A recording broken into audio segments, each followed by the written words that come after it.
Mathias Elhomme, je suis le CIO de Clearnox. Donc Clearnox, c'est une entreprise qui permet d'être payé plus facilement, plus rapidement. Donc on résout un problème majeur, c'est celui d'encaisser de l'argent une fois qu'on a facturé. Donc facturer c'est bien, encaisser c'est mieux. Et c'est l'objectif de Clearnox. J'avais monté une boîte il y a maintenant, ça date, voilà, je peux dire, ça fait longtemps, que j'ai revendu à Sedge en 2005, l'éditeur de logiciels. Et c'était une boîte qui faisait des outils à la décision.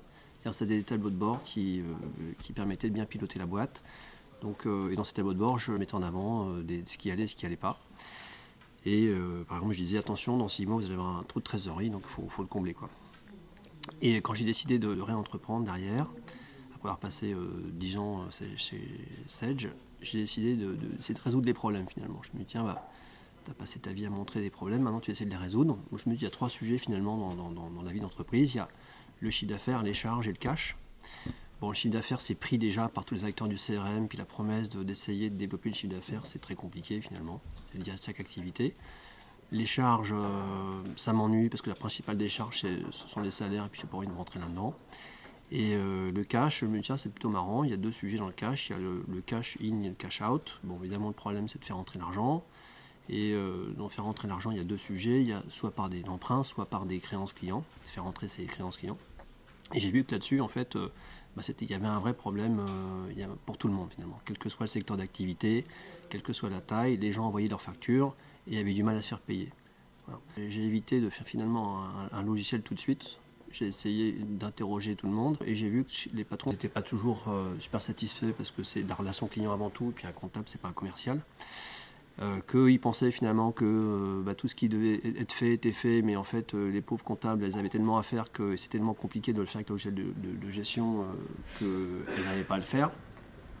Voilà, mais lui s'était habitué finalement à vivre avec son argent dehors, donc ça représente à peu près 15%, hein. C'est-à-dire qu'une boîte qui gère normalement son encours client, si elle fait 10 millions d'euros de chiffre d'affaires, elle a 1,5 million dehors, donc 15%, donc c'est pas rien, quoi. Voilà. Bon. Donc il y avait un vrai problème et on a essayé de l'adresser. Et il y avait plutôt un succès, puisqu'aujourd'hui on arrive à réduire de 50% l'encours client, c'est-à-dire qu'une boîte qui a 1,5 million dehors, grâce à Clearnox, elle a plus que 750 000. Comme me disent mes amis, c'est pas très sympa ton job, quoi. Tu fais raquer les gens, tu vois, t'as pas trouvé un autre sujet pour entreprendre. Bon, donc en fait, c'est surtout que j'aide les gens à avoir l'argent dans leur poche plutôt que dans celle des autres. Et donc c'est un sujet plutôt sympathique en fait, et justement on va dépoussiérer un peu le sujet du recouvrement de créances où finalement le recouvrement de créances ça se fait avec des acteurs qui interviennent en fin de chaîne, souvent dans l'impayé, donc avec des méthodes un peu plus dures quoi, pour tout le monde. Mais moi je prends beaucoup de plaisir à recréer une entreprise, parce que c'est ma deuxième entreprise, dans un contexte qui est totalement différent, puisque moi j'étais pas de génération du web, hein, le web il est arrivé après. Donc là je reprends dans le web avec un vent nouveau quand même. Et aujourd'hui il y a quand même beaucoup plus de soutien à l'innovation qu'il pouvait y avoir il y a 10-15 ans, quoi. Donc aujourd'hui j'ai vraiment le sentiment qu'on est porté par le fleuve, hein, de l'innovation. Donc tout est fait pour l'innovation, etc. Que tout ça se régule aussi, parce qu'il y a peut-être certains excès de part et d'autre, mais on arrive finalement à avoir tout ce qu'on veut. On est bien au sens du vent. Aujourd'hui, on soutient les entrepreneurs. La France, c'est un beau pays pour entreprendre. Et on arrive à réussir.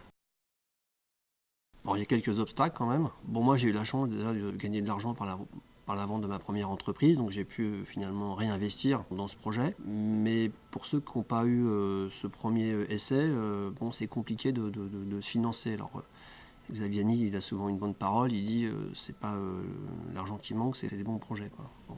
Mais ça c'est un peu facile à dire, quoi. Et aujourd'hui je pense que heureusement qu'il y a des acteurs comme la BPI et puis des acteurs locaux comme les régions, donc ici c'est la région centre Val-de-Loire, qui finalement vont aider à sortir des projets, quoi. C'est-à-dire à mettre les premiers 50 000 ou 100 000 euros qui sont nécessaires, même si on doit toujours amener de l'argent nous-mêmes, hein. Mais ça permet finalement d'avoir des compléments intéressants. 50-50 50-50, ouais. Mais du coup, ça permet quand même de faire un certain nombre de choses. Et puis on peut gagner des concours, il y a des choses, etc. Voilà. Donc après, ce qui est compliqué, c'est d'aller au-delà de ces premières aides de financement. puisqu'après il n'y a pas grand monde à part certains business angels ou certains VC, mais c'est compliqué cette relation. Donc les obstacles, c'est déjà un peu financier. Et puis après, je pense que les faux obstacles sont toujours ceux qu'on cite, mais qui n'en sont pas. Donc il faut arrêter de raconter ces bêtises-là, qui sont les obstacles administratifs, parce qu'il n'y en a pas d'obstacles administratifs. Moi, j'ai un expert comptable qui me coûte 1000 € par an, il me fait tout ce que j'ai à faire. Finalement, moi, j'ai pas d'obstacle administratif à entreprendre. Je crois que l'obstacle principal, c'est de trouver des clients déjà. Voilà. Et je pense qu'on devrait plutôt s'interroger à comment on peut aider les startups à trouver des clients par un process digital ou commerce classique ou mixte. Voilà, c'est ça pour moi le principal obstacle, c'est de trouver des premiers clients. Mon premier client, en fait, c'est assez simple parce que moi, j'ai pris la méthode Lean Startup, c'est-à-dire qu'avant de faire, on réfléchit, on demande aux autres si ça intéresse. Donc là, par exemple, pour Clearnox, on revient d'un tour de France client, donc on s'est bien amusé. En fait, ce qui est drôle, c'est que la liste finalement des évolutions de services et de fonctions qu'on avait, on s'est aperçu que ça intéressait pas grand monde, quoi. Bon, donc ça tombait bien parce que comme c'est nos futurs acheteurs, nos clients actuels, ça ne sert à pas grand chose. Et donc finalement, c'était pareil pour le premier client, c'est-à-dire qu'on est allé voir un certain nombre de clients qui étaient équipés de logiciels de comptabilité.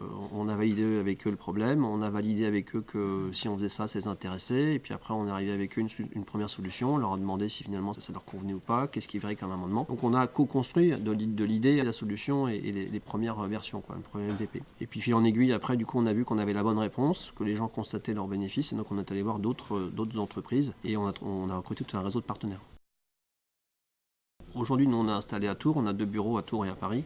Donc à Paris, c'est surtout la représentation commerciale et marketing, puisque moi, j'aime bien dire que je produis à Tours, mais je vends à Paris, en fait. Parce qu'à Tours, il n'y a pas suffisamment de marché. Alors maintenant, on sait qu'on est sur Internet, donc on peut toucher le monde entier, quoi. Mais le monde entier, il faut bien commencer quelque part. Smiley.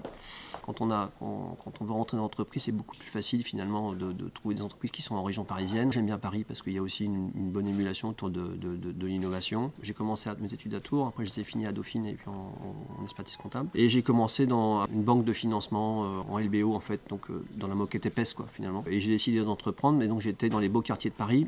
Et quand j'ai eu mon premier enfant, j'ai souhaité offrir à ma famille finalement un lieu de vie beaucoup plus agréable avec du verre. Et donc j'ai ouvert un bureau, parce qu'à l'époque j'avais déjà ma première boîte, j'ai ouvert un bureau à Tours. Voilà, et puis je faisais, quand j'en avais besoin, des allers-retours, quoi. Et mes clients me demandaient, pour l'anecdote, ils me disaient, mais t'es où dans Paris? Parce qu'on me disait, on entend des oiseaux, qu'est-ce qui se passe? Je suis vers Parc Monceau, quoi. Voilà. Et donc ça s'est très bien passé. Et puis avec l'effet TGV, donc même de façon impromptue, il peut y avoir un rendez-vous l'après-midi, on peut prendre le TGV le midi à Tours. C'est que finalement on a accès beaucoup plus facilement à des pôles de décision. Tout à l'heure je parlais de BPI ou Région Centre-Val-de-Loire. Tous ces pôles de financement, finalement, on y accède très facilement. Alors, ce que j'ai compris à Paris, c'est très compliqué, parce qu'il y a énormément de dossiers, etc. Tout ce qui est animation aussi autour de l'innovation, les collectivités, on y accède très facilement. Alors qu'à Paris, c'est très compliqué. Par exemple, pour rentrer à Station F, c'est super compliqué, quoi. Je veux dire, on ne franchit pas la porte déjà, on ne rentre pas dans le lieu. Voilà, donc des choses beaucoup plus simples, accès beaucoup plus simple, avec une vraie intelligence, finalement, dans tous les acteurs ici. Et moi, si Clearnox, aujourd'hui, cartonne, parce qu'on s'est lancé commercialement il y a 24-30 mois commercialement. On gère 300 millions, on a 150 clients. Par exemple, mon produit il a été designé par un acteur de Tours. Donc ici, il y a toute une communauté finalement qui fait qu'on arrive à produire ce qu'on veut, des services qui peuvent cartonner au niveau France et puis au niveau international. Donc c'est un bon compromis, tout en n'étant pas trop loin finalement de Paris et des pôles de décision et puis des hubs de déplacement, quoi. Voilà. Donc on est bien ici.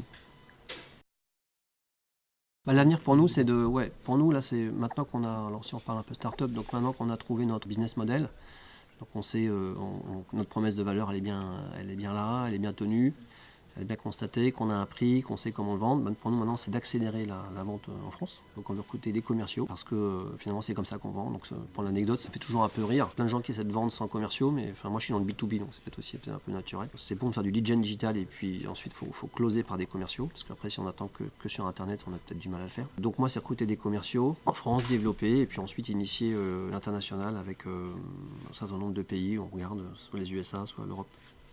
Très bien. Eh bien, merci beaucoup. Merci beaucoup. Merci. À bientôt.